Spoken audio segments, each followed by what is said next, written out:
मेरे लिए ration mafia को दूर करके गरीबों तक राशन पहुंचाना व्यक्तिगत स्तर के ऊपर मेरे लिए बहुत ज़रूरी है, मेरे लिए बहुत इम्पोर्टेंट है, अहमियत रखता है। आज से 22 साल पहले राशन माफिया के साथ मेरा संघर्ष शुरू हुआ था। पहले मैं इनकम टैक्स में नौकरी किया करता था, उसके बाद नौकरी से छुट्टी लेके और फिर बाद में मैंने नौकरी भी छोड़ दी। मैंने दिल्ली की गरीब बस्तियों, दिल्ली के गरीबों के साथ मैंने काम करना चालू किया, झुग्गी बस्तियों के अंदर काम करना चालू किया।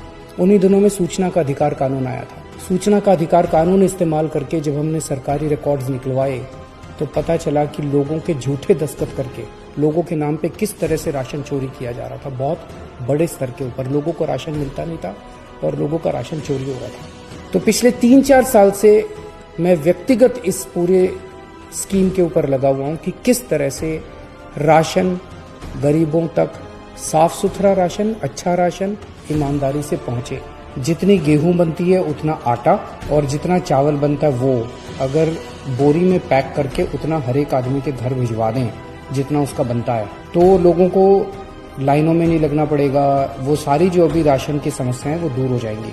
उस मकसद से मुख्यमंत्री घर घर राशन योजना लाई गई थी।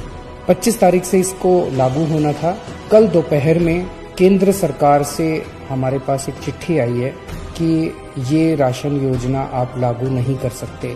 क्यों नहीं लागू कर सकते? तो उस चिट्ठी में ये लिखा हुआ है कि इसका नाम मुख्यमंत्री घर घर राशन योजना नहीं रखा जा सकता। उनको शायद मुख्यमंत्री शब्द से आपत्ति है। हम ये अपने क्रेडिट के लिए भी नहीं कर रहे। कोरोना के कार्यकाल में भी हमने कहा था कि दिल्ली के अंदर आम आदमी पार्टी सरकार किसी भी क्रेडिट के लिए काम नहीं कर रही। क्रेडिट सारा उनका, काम सारा हमारा, जिम्मेदारी सारी हमारी। हम इसी प्रिंसिपल पे काम करते हैं। जैसे पहले केंद्र सरकार से राशन आता था वो दुकानों के जरिए बढ़ता था, अब ये राशन जो है घर घर पहुंचाया जाएगा।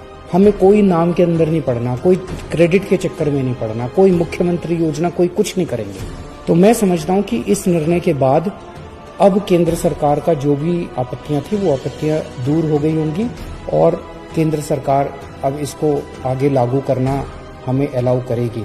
मेरे लिए राशन माफिया को दूर करके गरीबों तक राशन पहुंचाना व्यक्तिगत स्तर के ऊपर मेरे लिए बहुत ज़रूरी है, मेरे लिए बहुत इम्पोर्टेंट है, अहमियत रखता है। आज से 22 साल पहले राशन माफिया के साथ मेरा संघर्ष शुरू हुआ था। पहले मैं इनकम टैक्स में नौकरी किया करता था, उसके बाद नौकरी से छुट्टी लेके और फिर बाद में मैंने नौकरी भी छोड़ दी।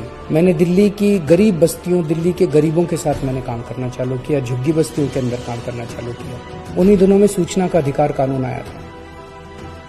सूचना का अधिकार कानून इस्तेमाल करके जब हमने सरकारी रिकॉर्ड्स निकलवाए तो पता चला कि लोगों के झूठे दस्तखत करके लोगों के नाम पे किस तरह से राशन चोरी किया जा रहा था। बहुत बड़े स्तर के ऊपर लोगों को राशन मिलता नहीं था और लोगों का राशन चोरी हो रहा था। तो पिछले 3-4 साल से मैं व्यक्तिगत इस पूरे स्कीम के ऊपर लगा हुआ हूं कि किस तरह से राशन गरीबों तक, साफ सुथरा राशन, अच्छा राशन ईमानदारी से पहुंचे। ये बहुत ही क्रांतिकारी योजना है। जाहिर तौर पे जो माफिया है वो बहुत स्ट्रांग माफिया है, चारों तरफ उसके नेटवर्क है, वो इतनी आसानी से करने नहीं देगा। पिछले 3-4 साल से मैं मशक्कत कर रहा हूँ इस माफिया से लड़ने की। अब जबकि हमारा 20-22 साल पुराना सपना पूरा होने जा रहा था, तो कल जब ये अड़चन आई तो थोड़ा सा दिल बैठ गया। लेकिन हम किसी भी तरह की अड़चन नहीं आने देंगे। केंद्र सरकार की जितनी शर्तें हैं हम सारी शर्तें मानेंगे। केंद्र सरकार जो कहेगी हम वो करेंगे। हमारा मकसद केवल और केवल जनता तक ईमानदारी से साफ सुथरा सस्ता राशन पहुंचाना है। अगर वो राशन पहुंच गया तो दिल को बड़ा सुकून मिलेगा।